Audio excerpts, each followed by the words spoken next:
All right, you primitive screwheads, listen up. They're coming to get you, Barbara. I ate his liver with some fava beans and a nice Chianti. Here's Johnny. Vanity. Definitely my favorite sin. I am the devil, and I am here to do the devil's work. The power of Christ compels you. This is my boomstick. What's your favorite scary movie?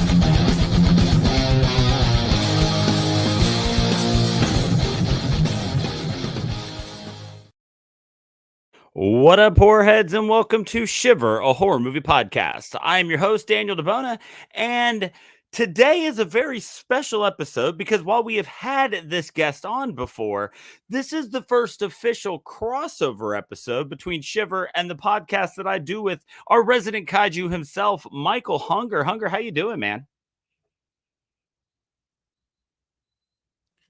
Doing great, Daniel. Happy to be here with you on this fine Wednesday. Well, this is our first official after all these years and Shiver crossover because now July we are in Kaiju Month, which was originally Hunger's idea when we put it out to the people. What should we do for different monsters? And Hunger suggested abnormally tall things. That turned into Kaiju Month.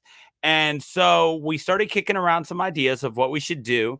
And when I presented the idea of Tremors, it came out that not only was that a kaiju movie so that it would work, but Hunger, you have made it 34 years without actually seeing Tremors, which is incredible. So this is actually, and after all these years, podcast as well.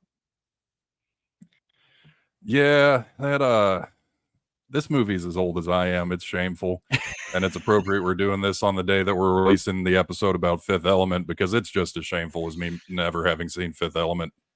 So we are kicking off Kaiju Month with Tremors. So we're going to jump into this. We're going to kind of run it like a Shiver episode. We're going to throw some after all these years elements into it, starting off with a section that we are calling It's Like Dune Without the Nerds. Hunger, what is your initial thoughts when it comes to Tremors?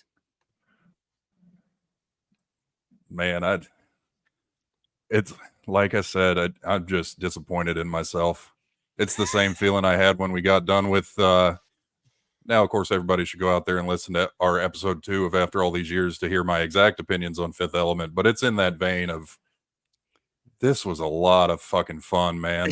I do not understand how I missed this, especially because the most ridiculous part of me not having seen it, there was a time around 13 or so years ago, I moved out of my mom's house and I've had like extended cable for the first time because, of course, they throw whatever packages they can do at you to get you to spend more money.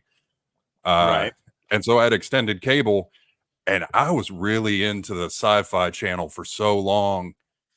And this movie being the like 80s, 90s schlock that it is, it reeks of 3 a.m. sci-fi. It really does. This movie has a very special place in my heart, very similarly to the story I told on our Fifth Element episode, which is every time it was on TBS, like I would always watch Fifth Element. When I was younger, this was that movie for my mom, and it came on like every Saturday on like TBS, TNT, one of those channels.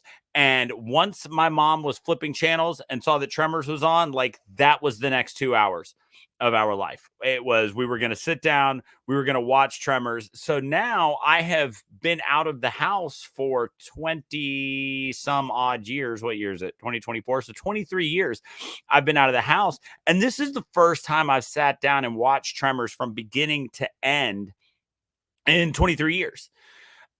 So while I've seen it enough that it wasn't a thing where any of it was like fresh again, man, as soon as you said that you hadn't seen it, I had the immediate Kevin Bacon quote popped into my head. I got me a goddamn idea.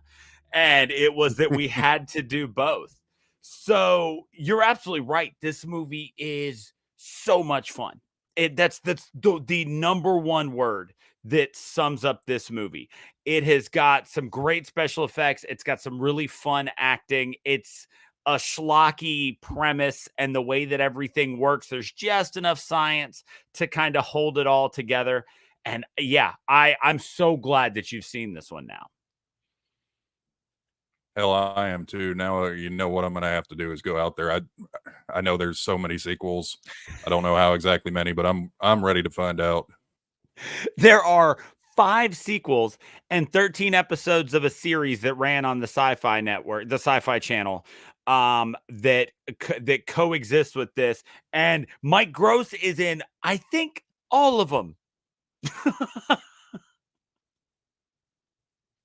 Yeah, I believe it. I mean, just having no frame of reference for this besides giant worms, but it's not Dune, like with the name of this section. Michael Gross is literally the only thing. There's so many fucking memes. And that's crazy to me is there are so many memes, and he's actually toned down in this one. I have to assume all the memes came from the sequels. Yes, yeah, he's cranked up a little bit further in the sequels. I will admit I only knew about 3 of them. I didn't realize that in 2014 they started making more of them. So when I found out today that there were 6 Dune movies and a TV series, I was like, well, damn, looks like I've got quite an undertaking ahead of me. Sir, you said Dune. Oh my God, Tremors, I did say Dune. We've been saying Dune too much. Yes, 6 Tremors movies. There's only 3 Dune movies. But anyway, so I'm glad to hear that you liked it. You know, how you made it this far doesn't matter, because now we're going to move on into a section that we're calling Sand, Worms, and Guns. Let's talk about the story, if you can call it a story. It's more just a plot that we're given here in the movie Tremors. What did you think about kind of how this thing ran, lining up point A to point B and so on? This lined itself up in the absolute bare minimum sense of lining something up. It's perfect in that way. I don't want it to sound like I'm denigrating the plot line in this, because it's exactly what it needed to be, which is it's almost funny the way it starts out, because I've got this note particularly because I was thinking to myself, like, man, these guys, is it Val and Earl? Val and Earl, yes, sir. Yeah, I was like, man, Val and Earl have some great chemistry, but at the same time, it's kind of like a high school reading of John Steinbeck. So you can guess which John Steinbeck I'm referring to. So this is like Of Worms and Men, but they're both Lenny. So it starts as this kind of funny character-driven plot that is completely off the rails within 15 minutes, because it's like, oh, okay, yeah, this old dude just refused to come down out of this tower, and now he's dead because he stayed up there for 3 days and dehydrated himself.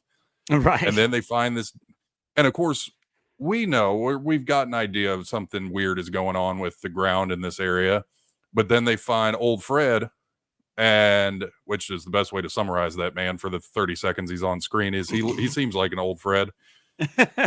And then they just find his head under his hat. And then it's, you know, they're running around hollering, oh, there's a serial killer out here. Somebody's out to get us. Got to get out of here. And so it's like it goes from like character driven road trip thing to serial killer crime drama to sci-fi within a matter of like 2 minutes. And it's in such a great way, because from that point on, it is literally just shit. There are some really big worms out here. Yes. How do we get rid of them? And that's it. That's the entire development for the rest of the movie. They never say where they came from. They don't say why they're here. They speculate on it, certainly. But it doesn't matter. I don't care where they came from. Give me more worms. Give me Michael Gross blasting the hell out of the ground with an elephant gun. Yes, this is one of those movies that on this podcast we always end up finding where story is not the word. This is survival horror in the form of a kaiju movie. This is a movie where we have just enough story at the beginning. These two guys wanted to leave town, something's gone wrong, and now it's just how are they going to make it? Nobody really has a development arc in this movie. There's no love story. There's nothing like that. This is just plot, and the plot is survive. And one of the idea that the worms themselves, the graboids, if you will, get smarter as the movie goes on. So they're learning about the worms are learning about them. But you're absolutely right. I don't care. I do believe that Tremors 3 is an origin story of where they came from, if I remember correctly. But I could be completely wrong. I know that one of them is called Tremors Beginnings, but I can't remember which one. And I do believe they go into a little bit more. But yeah, no, I don't care. The idea that it just a bunch of people are just gonna just have to get together and try to survive giant worms trying to eat them. That's all this movie really needs. And I love that. I love that we get no character development. We're immediately told that Bert and Heather are survivalists. And we know immediately that Earl and Val want to get out of town because they're just working quite literally shit jobs at one point. And that's all we need to know. Yeah, that's a lady. She's got a kid. Yeah, this is the Chinese guy who runs the convenience store. That kid's a dick. That's it. Like, that's all the story we get here. And I'm okay with that because, like you said at the top, everything that happens in this movie, even some moments that are scary, are fun because of the fact that it's pure schlocky late 80s, early 90s monster movie. Yeah, this I didn't know really going in what I thought to expect from, we'll call it violence. There's not much. I think the most violence would be, trigger warning their guns, something like that. Right. Because the gore, if you can call it gore, I mean, I think a good percentage of people, I'm not going to say everybody had the experience. Most people have blown up a pumpkin at some point. Right. Or maybe I'm just from a very special part of Illinois. Because that's what it was, like a weird gelatin pumpkin guts mixture that anytime you blew one of these things up, that's what you're getting out of it, to the point where it was almost like still like, okay, I recognize that this is an animal or creature or whatever that's been destroyed and there's safety now that it's been destroyed. But at the same time, it's funny. Kind of like, the people that sit in the front row at Blue Man Group.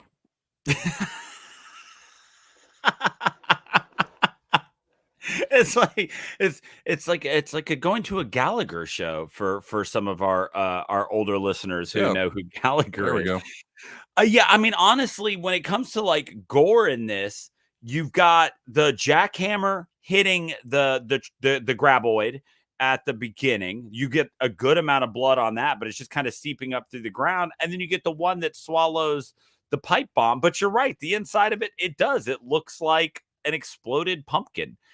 And so this falls in line beautifully with when we did 2 weeks ago, Killer Clowns from Outer Space. This is a great one to kind of get a friend into horror because they're going to laugh and they're going to enjoy it. I could watch this one with my kids and I think that they would be okay. And so this movie, just to sum up some interesting plot points from this movie. At one point, they decide that they have to ride horses. I believe they said 38 miles to the next town to get the police. And what does the man who runs the general store give them? Swiss cheese and bullets. The most essential of items for riding a horse 30 plus miles. You've got... Hey man, we played Oregon Trail growing up and we 100% felt like those were good provisions. And so, and I mean, it's just this one little throwaway thing, but you're like, that's how ridiculous this movie is. Like, Swiss cheese qualifies as quality provisions for this group. So that, I love that. I love talking about the schlockiness of the whole thing. In the very first scene, Val and Earl, played by Kevin Bacon and Fred Ward, go to smoke a cigarette, and Kevin Bacon's cigarette clearly does not light. Nowhere close to lighting, and he still just completely commits, and there was no cut. Let's do it again. The cigarette didn't light. He just sits there and goes and blows out nothing. And it's like, yep, that's going to make the final cut. We're good with that. Let's go, Kev. Just the little things like that are, probably just budgetary things. I can only assume that reshooting, takes more time, so it takes more money. So little things like that just end up making it into the movie, make this thing just the absolute classic that it is. And so, like you said, though, there's not a story here, right? We eventually learn that the worms can't get through solid rock. So they're occasionally trying to find rocks to get on. That becomes an important plot point. But my favorite thing about the story that we get here is the fact that, like I alluded to earlier, both sides of the equation are constantly learning. The humans have absolutely no idea what the graboids are. So everything they're learning is brand new. We have to assume that the graboids have some sort of human interaction. This can't be the first time they've ever found a town. But they learn too, which leads to one of the most 90s possible comedy, action, horror, survival moments ever, which is when they feed one a pipe bomb, and it, in the parlance of the times, Hawk-Tua's that thing straight out onto the rocks. And where does it land? Somehow manages to land miraculously right on the top of a bag of pipe bombs. Yep. Also, I knew as soon as I saw that, I was like, one of us is going to say Hawk-Tua. It's going to make sense. It's just a matter of which one of us it's going to be. My notes literally say Hawk-Tua to the pipe bomb. Yeah. So I love how ultimately silly that is. But it does show like the give and take, the cat and mouse style of this, creating it almost creates a slasher like atmosphere, where they're constantly running, they're constantly getting cornered, having to come up with a new plan. They're on plan like V by the time this all goes down. I love the worms come up. They realize they can't stop the tractor. They make the trap. Did you see the trap coming when they just bury the tractor in a hole in the ground? I didn't. I was thinking to myself in the moment, because they talk about like, oh, what are they doing? And again, with how the just absolute quality of this dialogue in this movie, which we're going to talk about. I've got several in my notes. But the whole like, what are they doing? I don't care as long as they're doing it over there. And so as I'm watching, I'm like, okay, there's a reason they're doing it over there. We've pretty much established that these things learn and something's going on. They don't see it coming. Granted, I did not see specifically what was coming, but I knew like something's going to happen related to these worms doing whatever it is they're doing out here. Right. Yeah, like the fact that they learned how to trap. They go from just running headlong into a concrete wall, which ended up being a Chekhov gun, right? You run one into you get one to run into a wall, you get another one to run off a cliff. But the fact that they go from just that to just blindly following sounds to anticipating where the sounds are going and creating the trap. I love that. The dialogue, man. We're going to get into characters, but let's take a second here while we're talking about the story. Just give me some of the quotes that stuck out for you. Oh, shoot, now that you're putting me on the spot, I'm blanking. I say I had them in my notes, and then I look down and they're not there. But so off the top of my head, pretty much anything Val and Earl say throughout the movie is, I can't even specify. It's just their banter back and forth is ridiculous. Yes. One that pops out to me right now is when they, you get the amazing gunfight, if you want to call it that, shootout in the Bert and Heather's basement, shootout in the rec room. I'll call it that. Uh, because there's so much quality lines in there, because it's just, there's this, okay, yeah, they're down here, they're doing something. This is obviously their safe space. Thing busts through the wall, they're firing at it. And then just the absolute comedic pan over to this hilariously overstocked wall of guns and ammunition, to where it's just, I'm out. Let me grab this one. Shit, I'm out. Let me grab this one. As they get progressively larger and larger guns off the wall, Reba's just dual firing revolvers at this thing. And so while they're in that room is yeah, you came in the wrong rec room, or whatever it is he says, because I'm thinking like, okay, survival bunker. And then for Burt Gummer to call it a rec room was jarringly hilarious. But then especially like maybe one scene later where they're thinking, okay, we figured it out. We can kill these things by shooting them. And then they're just firing it at the ground. He's like, well, I got bad news. They're staying underground now. Dirt's the gun's natural enemy, or whatever it is. Yeah. Yeah, he said something along the lines like, Dirt, the greatest bullet stopper. Power. There it is. Yeah, it's like nothing has more stopping power than dirt. It's like, I don't, it doesn't seem right, but I don't know enough about guns to argue with his point. Yeah. Or then I love another one semi-related to Burt, because the Melvin kid, God, fuck that kid. I don't like rooting against people in horror movies necessarily, unless they're like outright bad. But that dude is like, I was fully on the, somebody's gonna kick the shit out of you one day. Dog shit trigger discipline on Melvin. Yeah. So then whenever he get to where he's like, he finally hands him the gun. He's like, you gonna go running? And he immediately tries to start firing. Like, Bert, you asshole. I love Kevin just about any time Kevin Bacon delivers something in this movie. I mean, it's golden. And so when there's when they kill the first one by running it into like the concrete wall of what appears to be some sort of runoff ditch or something, they kill it. They're trying to figure out what it is, and all of a sudden, just off camera, you hear Kevin Bacon go, "I found the ass end." It's like, okay, you did, sure. We've got a friend of the show, Andy Chacon, chiming in here. Says, "Running's what you do once the plan fails." Yeah, that's another good one. I mean, this movie is just, the dialogue in it is gold. One really funny dialogue thing that I noticed watching it. So, like I said, my experience with this movie had always come with watching it on TV, just not broadcast, but cable television, but not premium. So right. There's a moment where Bert radios in and he's like, "I got that mother humper. I got him." And then Kevin Bacon's like, "Hate to break it to you, but there's 2 more mother humpers out there." I always assumed that was one of those putting it on TV dub overs.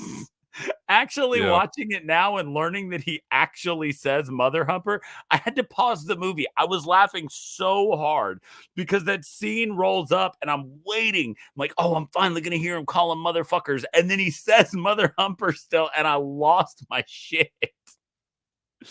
Yeah, there's so much, because that's one thing I wanted to talk about too with the dialogue before we moved on, was the swearing is so hilariously idiosyncratic.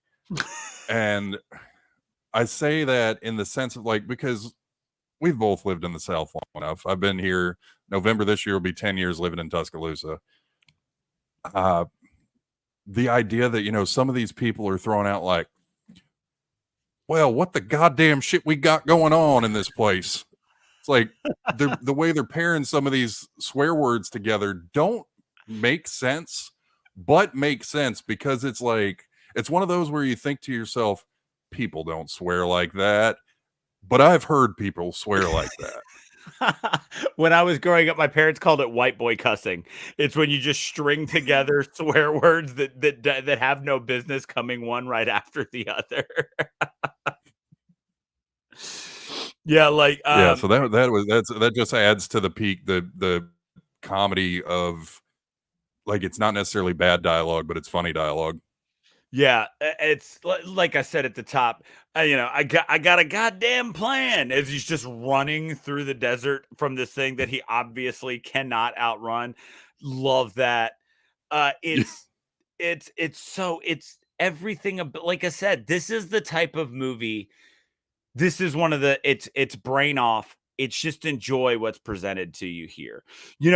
Because even in the moments that are supposed to be really scary, like when Mindy is on her pogo stick, she's got her headphones on, and they're all trying to be quiet, and she's just bouncing in the street and starts to run towards her. So you get this really dramatic moment of Val running up there and tackling her off of her pogo stick, which should be dramatic. And it's like, oh, good, she survived. Unless you're laughing at the fact that somehow he tackles her off a pogo stick that manages to perfectly continue standing straight up, like for quite a few seconds, because it shows them falling to the ground. Then the camera pans over, and there's the perfectly vertical pogo stick just sitting right there before the worm swallows.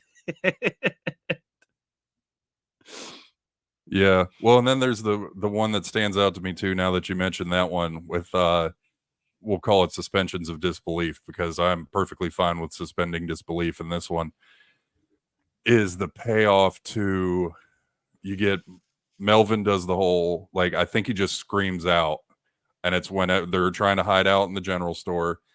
He screams out, and then he starts laughing, and Earl says the thing about, one of these days somebody's going to kick the shit out of you. And then a couple seconds later, he, like, the ground starts to, I think, is he dribbling his basketball is what it is, and the ground starts to kind of swirl around him. Yeah. And you're like, oh, good. Like, because everybody else in this movie, it's just a whoop, they're gone situation. So it's like, as that happens, and then he disappears and everybody's running out, like, what's going on? And this fucking, so he's a teenager, because we know that only because they talk about how only adults can drink beer whenever he's drinking beer early in the movie. And it's the idea that this kid who's been drinking beer, just kind of dicking around the entire movie, goes from about to get swallowed by a worm to he suddenly launched himself 10 feet to the top of a pole to get himself to safety. Yeah. It's like, I know this is off screen, and it's not entirely impossible. Maybe he climbed real fast, but the speed of it makes it seem like he just kind of cartoon hopped his way up onto the top of this pole. Yeah, like the idea that Nestor thought that sitting in the tractor tire was going to keep him safe. It's like, your ass is still on the ground, man. Like, the bottom of that's not solid. We've seen that. Well, I guess they didn't see it eat a generator, so they didn't know. Oh, apparently my door was not closed all the way. My dog has just joined us. So, sorry, it caught me off guard. But yeah, like, we've seen it, eat a generator and take an entire station wagon underground, which I get they didn't see. But the idea that he thought for a second, it's like, this thing just uprooted your trailer. But now you're convinced that this tractor tire, that's going to keep you safe. Just the stuff like that, Yep. where even when it's these scary moments, you still just have to kind of sit back and enjoy it. Well, that's what I feel like watching this, those shitty app games where it's just like overhead view of the ground, and you play this tiny little hole in the ground, and you start out, you want to swallow the tiny things, and the more tiny things you can get bigger things, and then the hole keeps growing. Yeah. That's kind of like, I feel like this had to be based on this, because like you said, it starts out, it's like some sheep, it's an old man, it's a generator, it's a car, and then we get to about halfway through, and it's, oh, this thing's shaking fucking rooftops. Yeah, it's breaking. It's like, you get the comical, like, whenever they're all hiding on the roof of the general store, and all of a sudden it's like, it's like they're on water, the way that this, it really makes you start to question the structural integrity of this building for a second, which again doesn't matter because you're suspending disbelief, but it's so funny in the moment that you just kind of forget. Yeah, like And especially it like hits the foundation of the general store like so hard that like the roof buckles in the middle and they like all fall like towards the middle. Yeah. So Oh man, no, you go know, ahead. I got nothing else.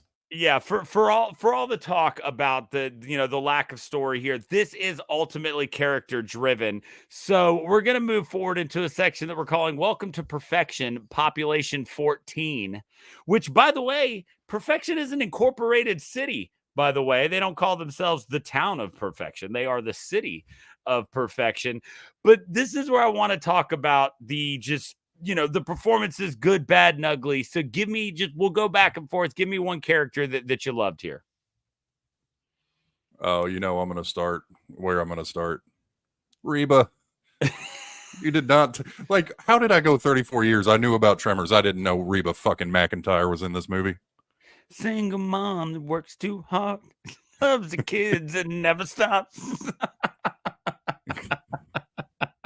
It does really, man. If you picture this movie to the tune of Survivor, that it makes it even better now. Thank you for that. I'm gonna might have to, while I've still got the Amazon rental for Tremors, go home and just play that in the background of every scene she's in. Yeah, like I love how she's she's not uncomfortable with the guns, but she very clearly doesn't seem to understand kind of how they work. Like at one point she's like holding an assault rifle that she just has like tucked in her armpit. Like Well, here, why don't you take my Browning automatic? Yeah, like she's just she does a fine job. There's absolutely nothing wrong with what she does here. It's just No, she doesn't. It's funny.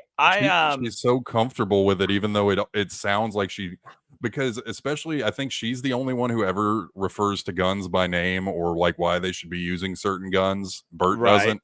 So it's funny in the sense of like, oh yeah, he's the big doomsday prepper, and then you've got tiny little Reba McEntire throwing these guns around, giving them advice on what they should pack and carry.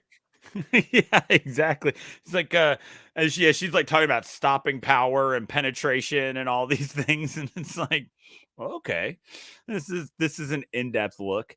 I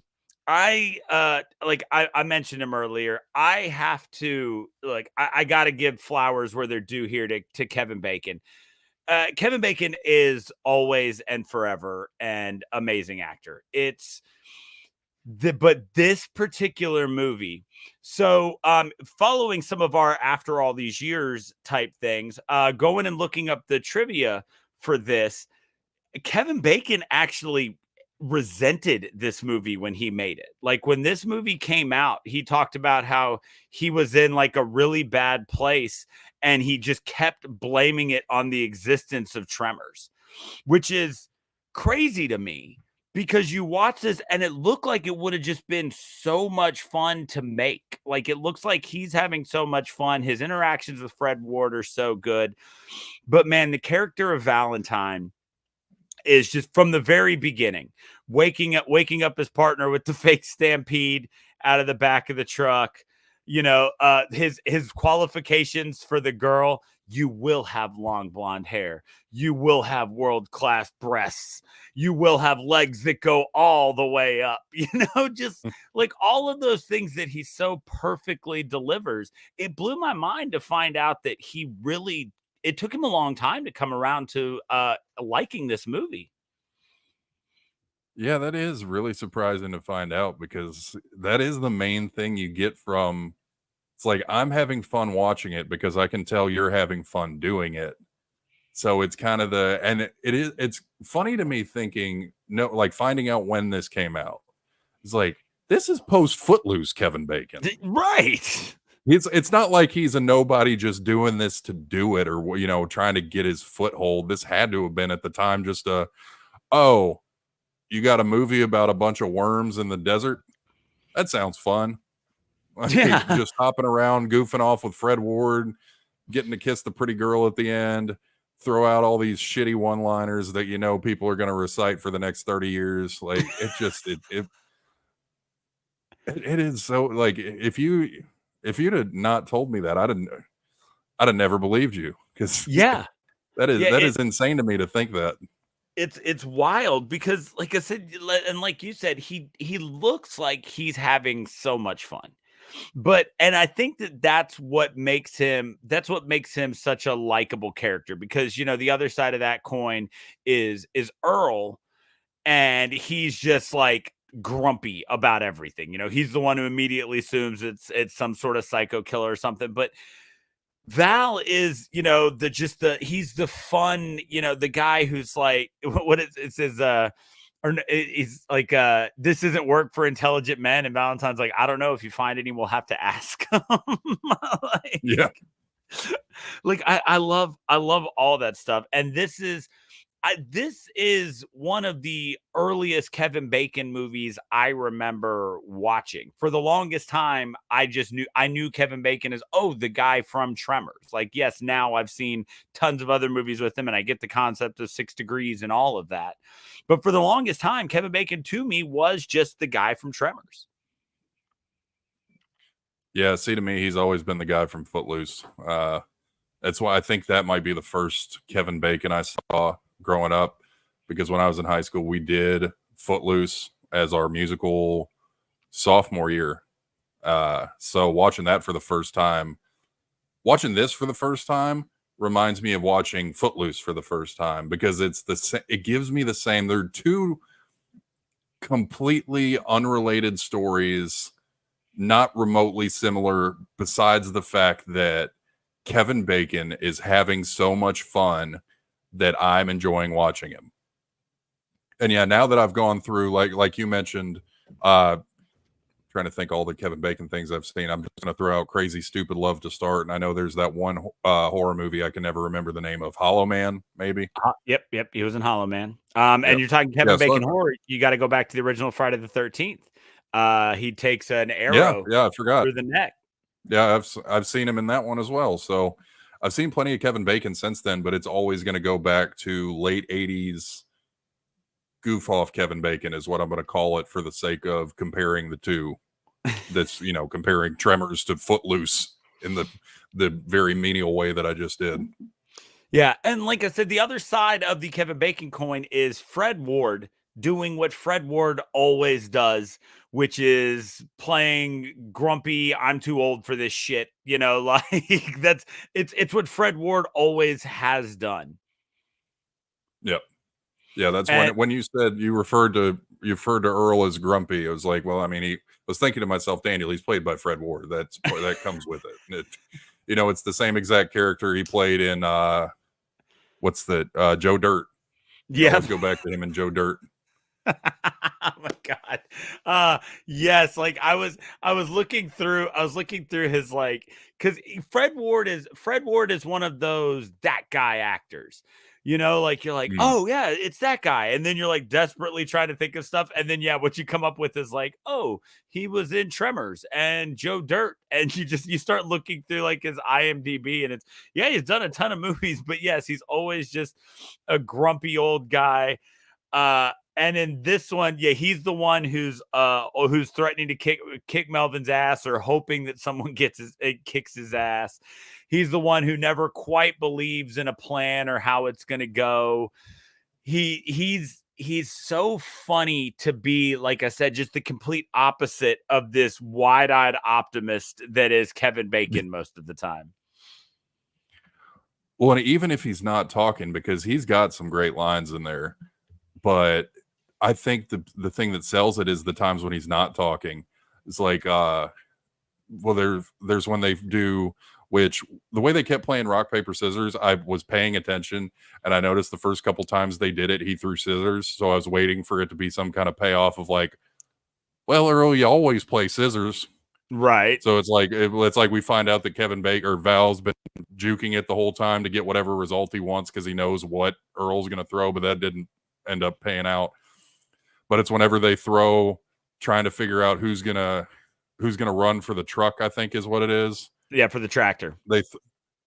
Yeah, that's right, for the cat. So they throw for who's going to run for the cat, and they never define what winning, like what's winning, what's losing, and so they just throw it. And he says, "Well, looks like it's me." And he says, "No, I won. I get to pick who goes." And then we get the whole payoff of him. I can't remember what he calls him in the moment, but he gives him the old gut elbow and just kind of takes off running, and you get to see him reckoning with the idea that he just got one-upped by Val. Yeah. But then at the end, whenever it's like, okay, yeah, just it's that whole background thing of like she keeps looking at Earl because he's like, fucking kiss her, dude. Kiss her. Kiss her. But it's just like prolonged eye contact between him pretending to fix his engine on his truck and like waiting for them to actually do something about it. Yeah. Speaking of her being Finn Carter, playing Rhonda in this movie, it's funny because I went to look because I was like, because as I'm watching her, I'm looking at her and I'm like, okay, like what do I like? What else do I know her for? Or do I only know her as the girl from Tremors? So I went and looked up her filmography, and there's only 5 movies on it. And they span from 1989 to 2005. So it's 89. She did a movie called How I Got Into College, then Tremors in 90. 92, she did a movie called Sweet Justice. 96, she was in Ghosts of Mississippi, which it has been a very long time since I've seen. I only remember it has Alec Baldwin in it. And then 9 years later, she does a movie called Halfway Decent. And that's it. So like all of her stuff is listed as, oh, she's famous for her role in Tremors. It's just so funny to me because I've seen this movie so many times. Like her face seems like I've seen it a lot of other places. But she's a character in this movie who just kind of, she's like the most functional character in like keeping things moving forward. She's always just does kind of exactly what she needs to do. If she's got to be damsel in distress, she's got to be the one with the great idea. She's got to be the one to talk somebody into or out of something. She's got to drop the science on them about how seismology works. She is ultimately the cog that kind of keeps this entire thing moving forward. One other interesting thing I found when I was looking at the trivia for this, apparently they did not rehearse the scene where she has to take off her jeans. So Kevin Bacon's reaction to her like sliding out of her pants so she can get out of that barbed wire is genuine. Like he'd never seen her ingest her panties like that. Well, I feel like that's the only way that scene needs to be done. You can't really practice something like that. That's the word. With you so for anybody, I know we've only done 2 episodes now, but anybody who's not familiar with, after all these years, at least the format going forward, because we kind of were loose with it the first 2, it is fucking miserable for me when it's a movie I've never seen before, because I'm not allowed to do any research beforehand. I cannot use IMDb to figure out who people are, and it drives me insane, much to Daniel's, and I'm assuming everyone else's entertainment once you get into it. Because I was sitting there doing the exact same thing. Like, I know this woman from something. I need to look it up. I can't look it up. Oh my God, what is this woman in? And now that you mentioned that she's in nothing else, I've been able to finally piece together where I thought I knew her from. Was, you've watched Scrubs. I know yeah. I can reference this to you, whether anybody else understands it. The surgical resident that Turk has, that's a woman. Okay. Yeah. Okay, One of those, they look just similar enough facially that's who I thought it was at first, and I would have believed it if you had not told me that this woman was in nothing else. Right. So now that I've gotten that out, and I can kind of let my blood pressure calm down as I go into the rest of this. Yeah, it's funny with her being the scientific foil that very quickly stops being the scientific foil. Because, of course, to start out, like you said, she's dropping the knowledge on seismology. These worms or whatever they are, they move by traveling through the alluvial matter. It's like, and then she corrects it. Like she can tell they don't know what she's talking about, and she just says, "Dirt." Yeah. It's like that. That's the extent of like how scientific I'm expecting this movie to be. Especially because so you get that where she, and I don't know if it's because she finally gave up at that point, but whenever they're trapped on the roof and she's trapped on the water tower, and they're kind of realizing the whole like, oh, they're kind of finally starting to piece together that these things might be learning, and they look over at her and go, hey, what's her name again? The character, Rhonda. Hey Rhonda, what are these things doing? Why do you keep asking me? Is it like, when she said it in the moment, I was thinking to myself, aren't you the scientist? Yeah. You knew so much. Which I guess at that point, everything's out.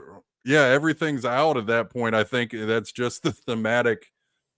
Yeah, fuck if I know at this point. So we're just going to sum it up. Why you keep asking me? And then at that point, nobody's asking anybody anymore. It's how do we fucking kill these things? Yeah, which, Michael Gross as Burt Gummer, being the guy who is immediately presented as crazy doomsday prepper. I believe later on, we kind of figure out he's like, okay, maybe he's a trophy hunter too. Like, why would he own an elephant gun?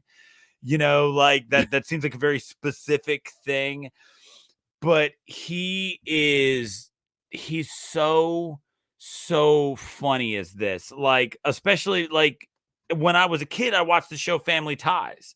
So seeing him in this at the time, not far removed from watching Family Ties, like in syndication, where he was, just the buttoned up, or no, not the buttoned up dad. He was like the real laid back therapist dad. I was getting confused with Alan Thicke for a second. So you like to see him play this where he's like, no, that's why we moved out here. There's no radio reception. There's no this, there's no that. It's perfect. We're in isolation. And he's got, this fence around his complex, and he's got a rec room, basement, and stays in radio communication. But it was just he was so perfect in this. And like I said, I know for a fact he's in multiple of the sequels. I don't know how many, as I just found out how many Tremors movies there are today. But I did look to see he's at least still around in Tremors 6. So whether or not he's in all of the ones in between, I know he's in 2. I think I remember him in 3. I can only assume he did 4 and 5, but who knows? Maybe he just came back for 6. But he did a great job too, because they needed that firepower. When they have the pipe bombs, like, what did you make that with? He goes, a couple of common household items in the right proportions. Yeah. Yeah, exactly. And I think, as funny as it is to like the memes are so prolific at this point, even things that have absolutely nothing to do. I literally 30 seconds before you sent me the link to start doing this, saw a Dungeons and Dragons meme that was Burt Gummer. So the man transcends media somehow. Yes. But I feel like it makes sense because I could not see, of the people who do survive this movie, I can see Kevin Bacon not doing another one. Fred Ward kind of surprises me if he never did another. He did 2. He did the second one. I do remember that. Okay, so that I was thinking, like, not to dog on Fred Ward, rest in peace, doesn't sell me as somebody who would never be in another Tremors movie. But Burt makes sense.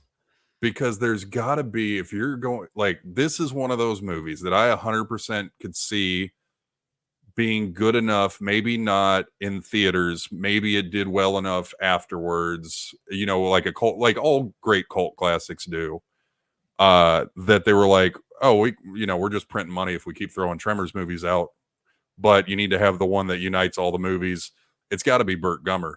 Because he experienced the first one. He brings the knowledge and the experience to the rest of them to tie them together in the same way that, of course, Eugene Levy was in every single American Pie movie ever made. And every single American Pie movie.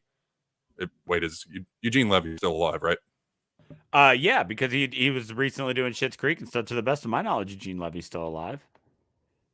Knock on wood. I really hope I did not just jinx that man, because Eugene Levy is amazing. But He's anyway, a Canadian treasure. yeah. Yeah, he's So still alive. it's just Bert. Okay, good. Hey, Eugene Levy, if you happen to hear this, hope you're doing great. Yeah, so it's just Burt Gummer is perfect. Michael Gross is perfect. And granted, I've never seen Family Ties. I did not grow up with it and have no reason to go back and rewatch it. The only thing I know Michael Gross from that I can think of off the top of my head, maybe something else in passing, but he was Ted's father on How I Met Your Mother. That's it. Yeah, there you So go. it's the idea of connecting these. And granted, he's kind of the goofy, laid back dad in that one. So it's funny connecting those two together to like the button down guy who's just gotten divorced and going out for beers with his son's friends and making everybody uncomfortable. And then, for the last 30 years, he's also been this. And there's no other way I can describe Burt Gummer besides this. So as we're sitting here discussing, I did go and check, and this man is in all 7 Tremors movies. He all the way up until 2020 when they made Tremors Shrieker Island, Burt Gummer is still in every single one. Wait, Shrieker Island? Yes, Shrieker Island is the 7th. Yes, it's called Tremors Shrieker Oh my God. Island. Is this the fucking equivalent of Jaws when the shark followed him to the Bahamas? I believe it may be. I'm trying to look here. Big game hunter, Bill, owner of the biotech company, leads a hunting party where he takes participants down to hunt down graboids on Dark Island. Of course. Using coordinates provided to Burt Gummer. This one involves genetically bred graboids on the island. So it's Tremors Jurassic Park. Oh my God. Yes. So Tremors 7 is called Tremors Shrieker Island. Tremors 6 is called Tremors A Cold Day in Hell. Tremor 5 is Bloodlines. Tremor 4 is The Legend Begins.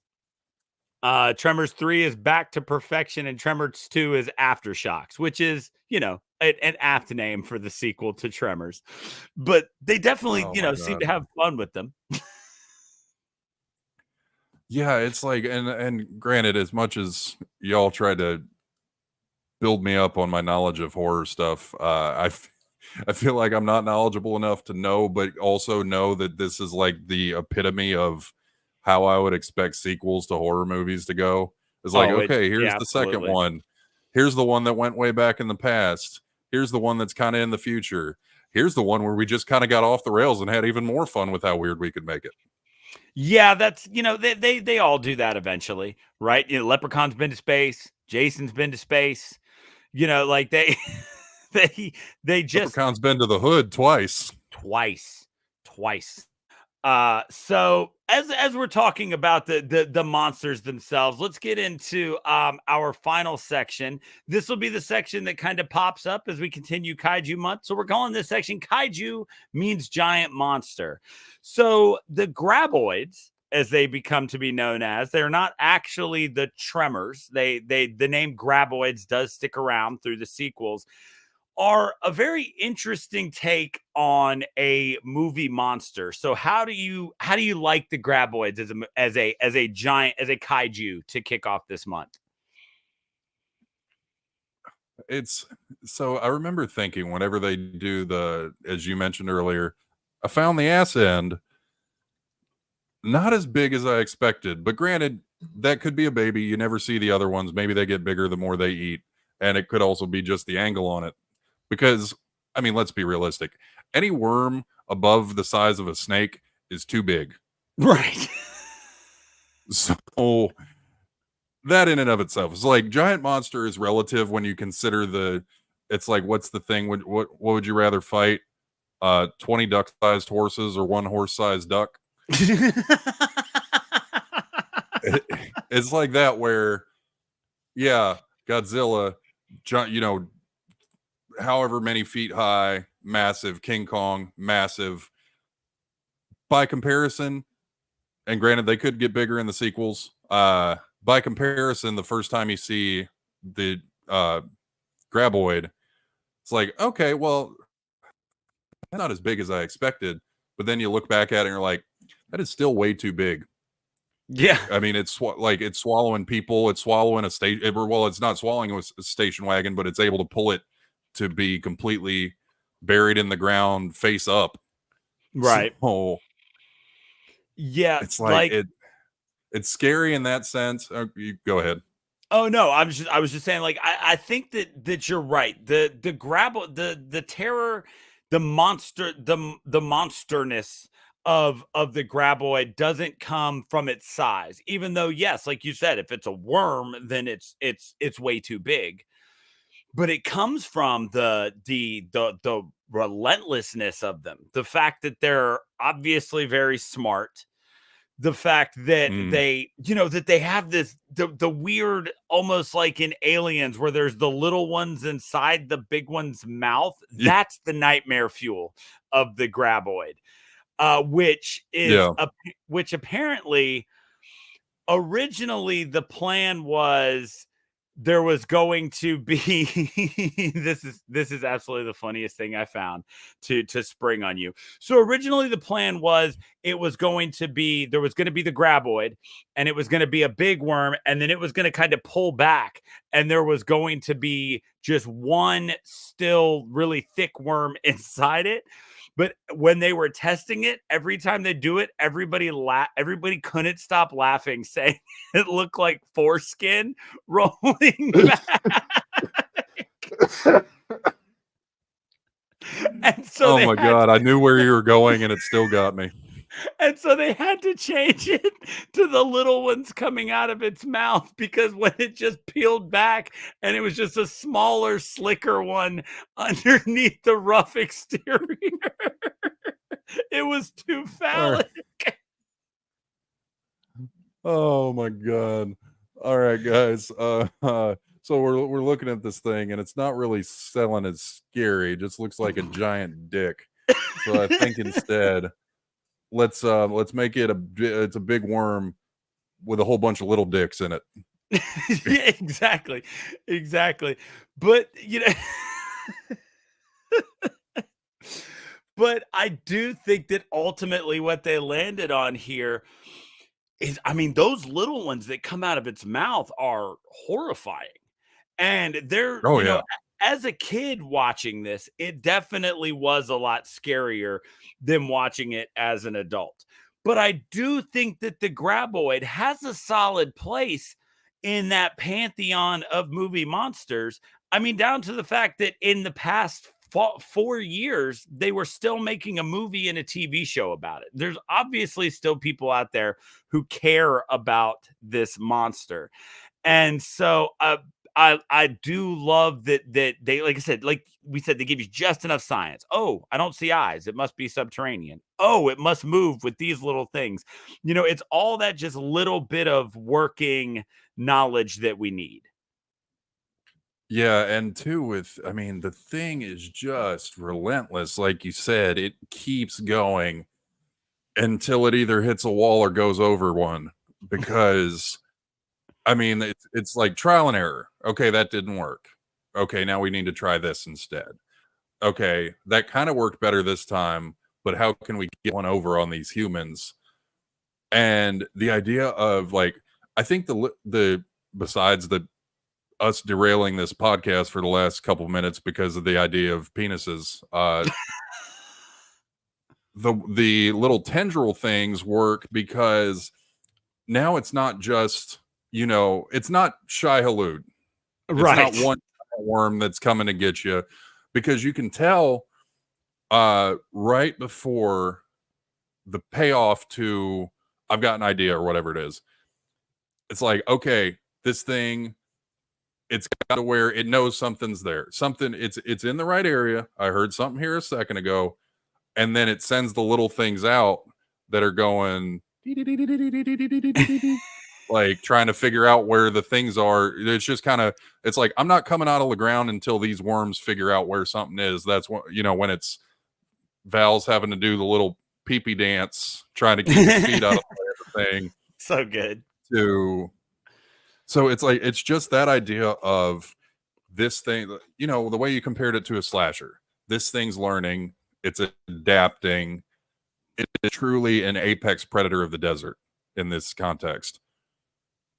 Yeah. I mean, they, what Kevin Bacon says to us, this entire valley is just one big smorgasbord, right? And so this thing, obviously, all it cares about is eating, to the point that it gets pissed off when it eats something that's not meat. We see it spit the generator out. We see it spit the pogo stick out.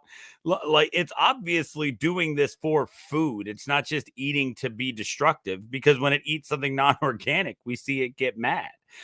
And so I do think that the graboid ultimately, while not as big as some of the other kaiju and monsters that we're going to end up doing, I do think that it's one that has a lasting impact.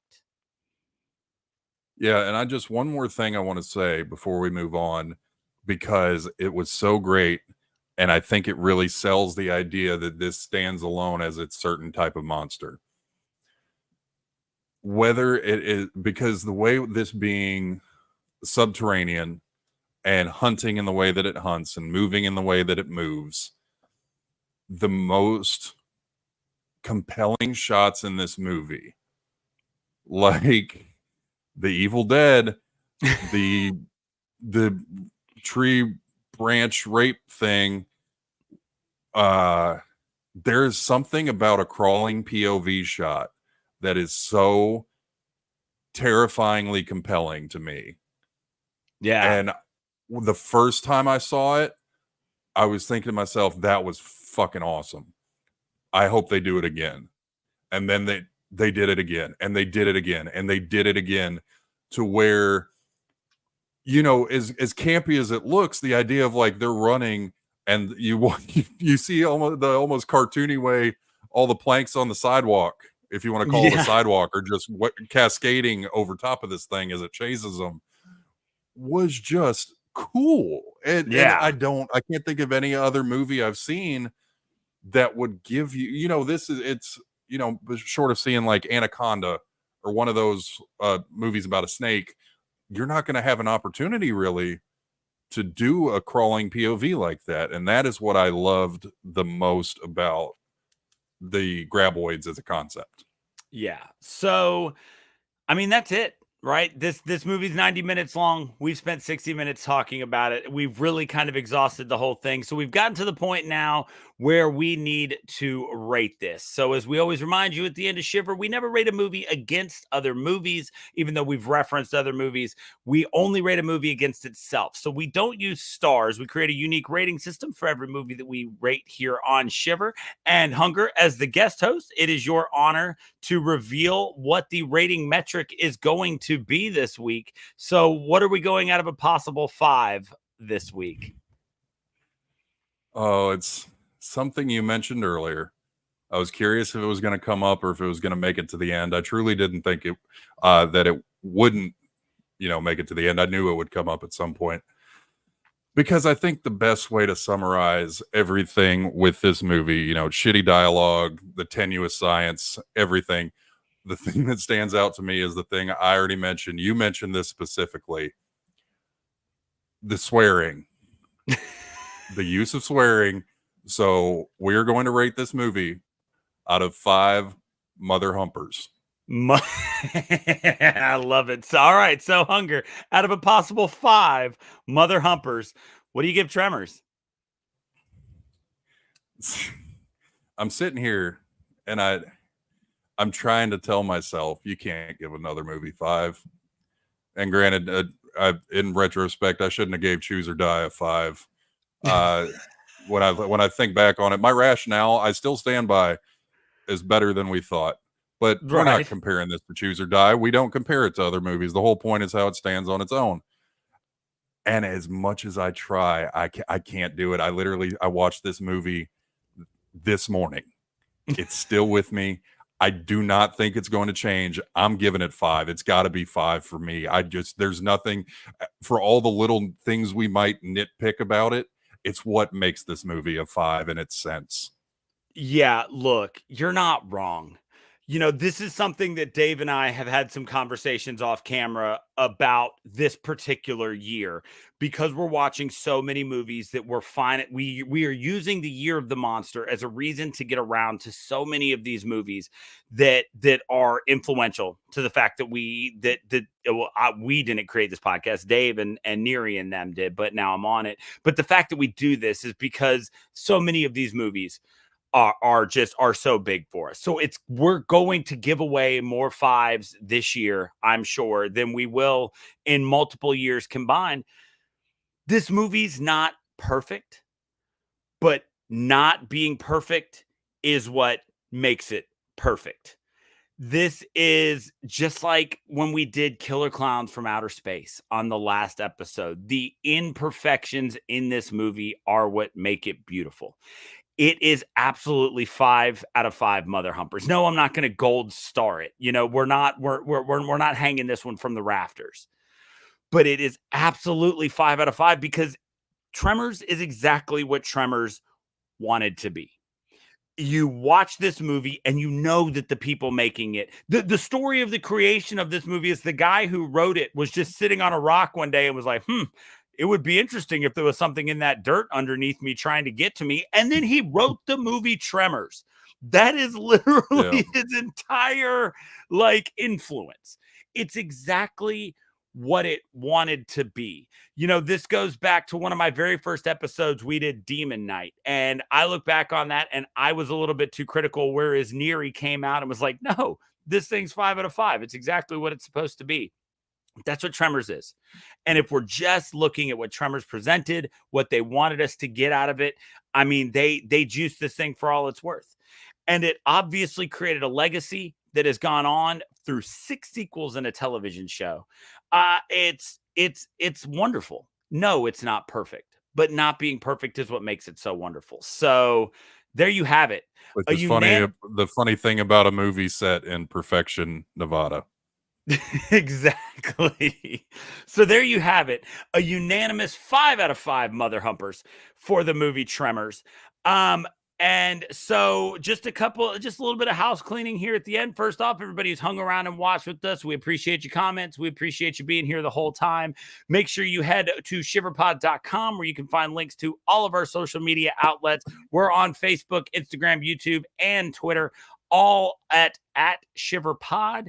Feel free to reach out to us on any of those things. Instagram is where we get the most traffic. A lot of people, we try to keep memes and stuff. It's been dead for about a week. I took my vacation very seriously, but now I'm back and we're going. And also, speaking of being back, if you're watching live, episode 2 of After All These Years with Hunger and I just dropped today doing the 5th element. So make sure you head over and check that out. Hunger, tell them where they can find all that. So we're at After All These Years pod on Instagram, and I think now that we've got episodes out and we can actually interact with people, didn't you start a Gmail? No. Did I? I could have swore you did. I thought you did. Maybe that was one of the nights where we had a little too much, and that might have been Night Swim night. Going. Oh yeah, God, Night Swim. Let's pretend that night didn't happen. But anyway, after all these years pod on Instagram, you can at the very least watch some funny videos of me trying to destroy Daniel's brain and will to live, and him doing the same to me. Speaking of which, as this is a full-blown crossover episode, about halfway through, I decided we are going to carry over one more After All These Years tradition into this as we're both sitting here. And I am now going to hit you with the reveal, Hunger. So in keeping in line with After All These Years, this is the part where one of us reveals to the other a movie that we can't believe, that we don't think the other person is going to believe we've never seen. And inspiration struck me like a lightning bolt during this episode, so I have to do this.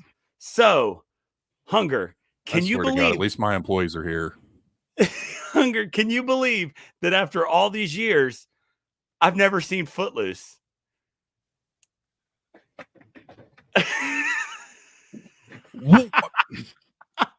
Cap, what is wrong with you, man? It's the oh my god. I feel like fucking Peter Quill. Is Footloose still the greatest movie ever made? It never was. I'm glad you did this on this because I'd come across the couch at you right now. So there you have it, folks. Thank you so much. Check us out here. All of our After All These Years episodes do get released on the Shiver feed for now. So make sure you check them out. We hope you enjoyed. And as Dave always says, fright you very much.